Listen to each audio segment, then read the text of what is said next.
haven't thrown a ball in a long time, and I'll tell you what, it's I'm just fired up about the opportunity and to get a group of young guys and develop them and just can't be more thankful than just being here and being back at my alma mater. And I can't thank Coach Sweeney enough for giving me this opportunity and for Clemson University to bring me back for this opportunity.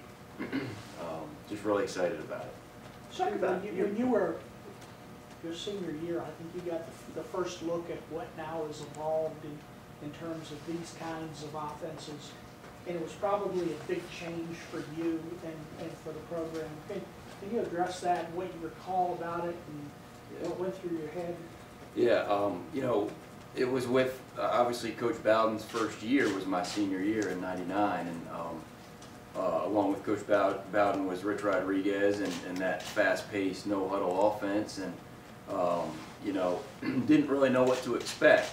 I knew it was a change, obviously, and it was going to be a change because I knew what they did at Tulane, and you know, but it was an awesome opportunity to have that change because it was a fast pace. It was something that we didn't do before in my career, and it gave me the opportunity to play fast and more so react than have to think about all the little details of making a throw or making a perfect read. It was more of a reaction type deal with this with the offense that I was able to run my senior year. And with that tempo, with that pace, allowed us to you know, be confident and be decisive and you know, just have fun with it. So that's transcended. And now everybody's doing it, and it's that's kind of the germination of what you have here today. How did that evolve? Do you see that evolution? Yeah, absolutely. I mean, you know, I know a lot of people say that with Coach Bowden and Rich Rodriguez kind of started that phase, and you know, like you said, it's just continued to grow, and it's been an unbelievable transformation on just how teams have utilized that fast-paced tempo and no huddle, and just a lot of different ways to manipulate the defense. And you know, I've been in more of a huddle offense the last 9 years where I've been.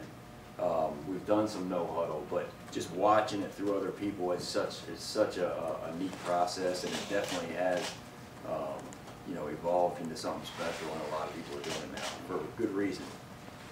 Brandon, you're not, if you were to stay where you were, you probably weren't far from being a coordinator at a Power 5 school. I mean, was this all fueled by the alma mater, that connection, and your desire to get back here?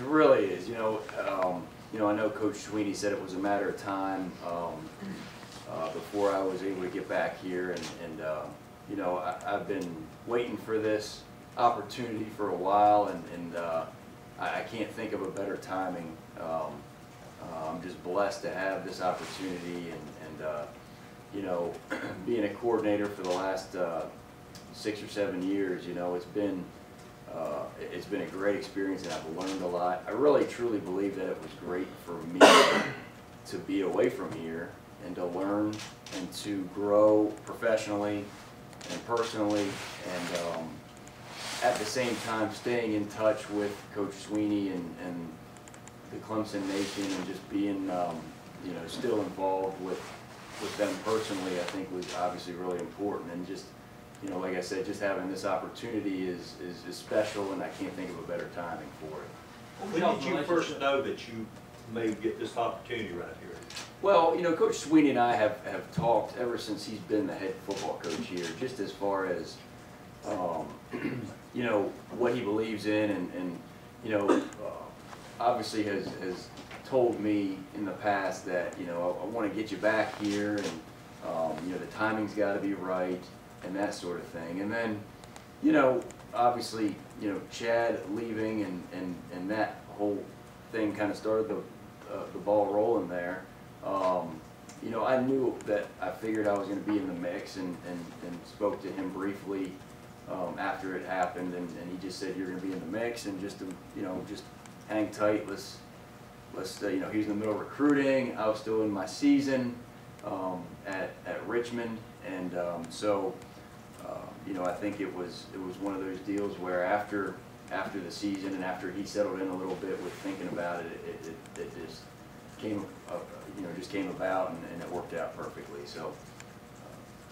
Give me your thoughts on Deshaun Watson, and then how excited you are to be able to work with such a special talent.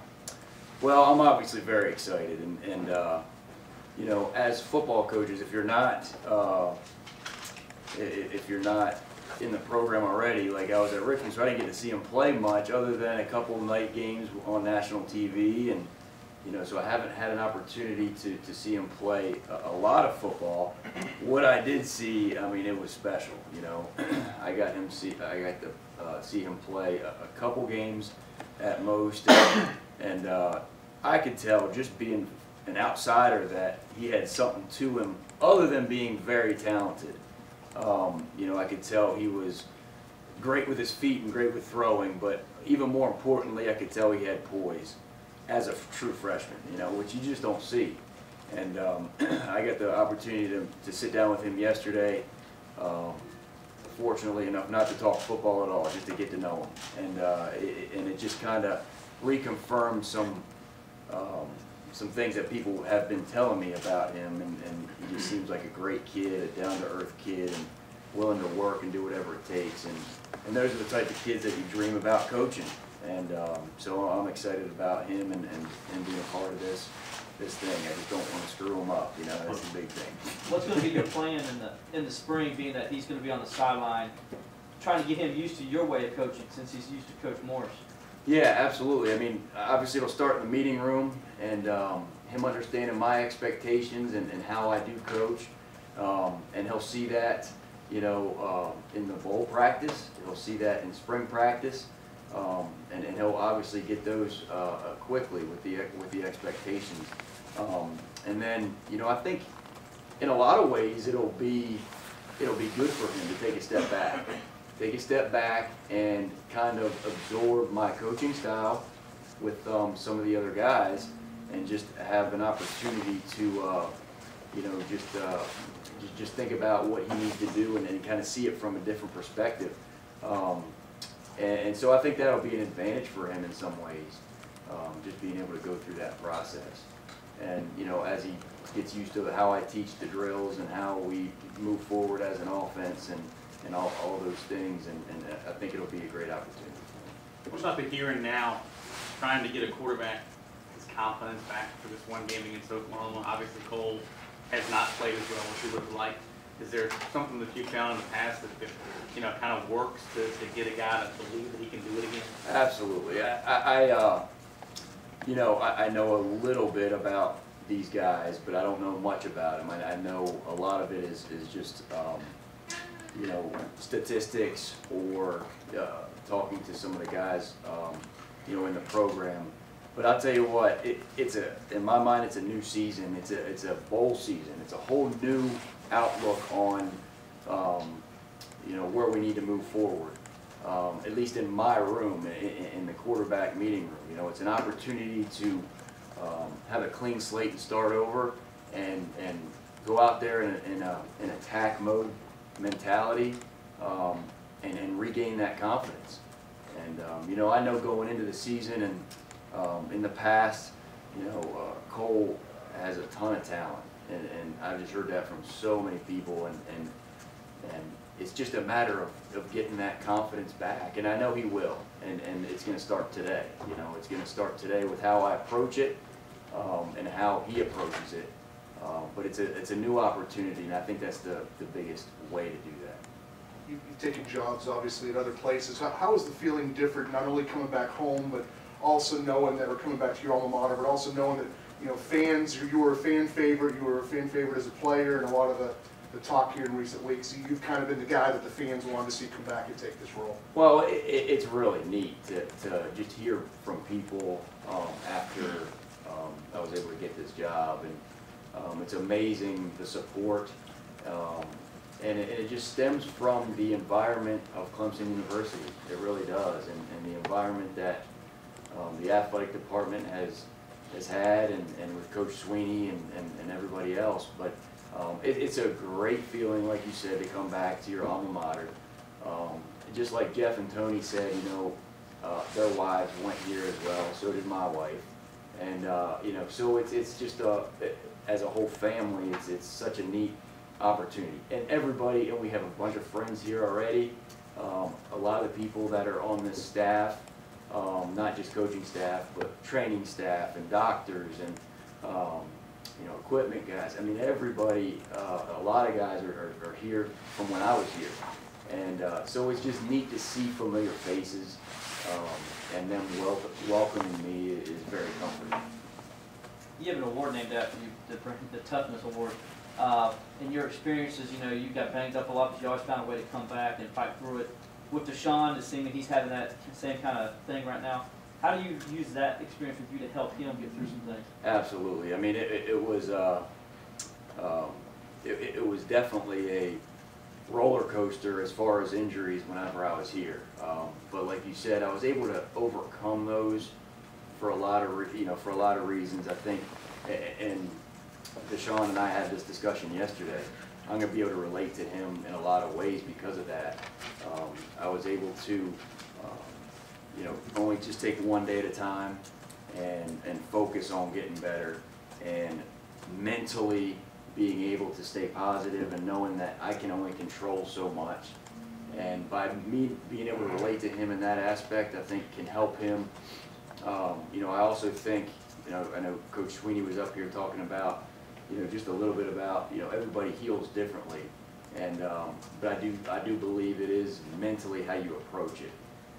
You know, if you stay positive, do exactly what the doctors and the trainers and what they're saying, you know, that's such a critical part of it.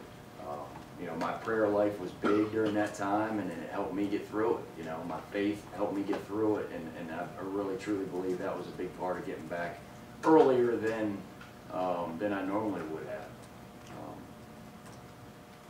Obviously, Coach Caldwell's got a couple of years on you guys, but just the main core of this staff now being so young, just your thoughts on everybody being in that kind of learning. You guys are almost in a learning process as you go along. Yeah, absolutely. And you know, this business, that's what it's about, is learning. And learning from other people, you know, and just having the opportunity to be in the same room with the guys that I'm going to be in the same room with is it's a great learning environment. And we can learn from each other through that. You know, Coach Caldwell has been in it the longest in the offensive room, and so he's going to have a ton of wisdom that we need to listen to and will listen to. I'm just excited about that opportunity. And then Danny Pearman, a ton of experience as well, and then, you know, obviously Tony and Jeff, who I've known for a long time, have learned this offense and just the ability that they've had to communicate together and be able to work together. I'm excited about being part of that environment. So I just think collaboratively we'll be able to work together really well. There's no egos like everybody has alluded to already. We're just excited about being here and excited about putting out the best product. Brad, a lot of these hotshot mini-star quarterback prospects have come through, have had their own personal coaches, guys outside of teams and that kind of thing. How do you view that, and how do you overcome some of the things that they learned that don't quite fit into what you're trying to teach? That's a great point. And of the guys that I've coached, you know, at Richmond and at Liberty, you know, I haven't had that come up as much.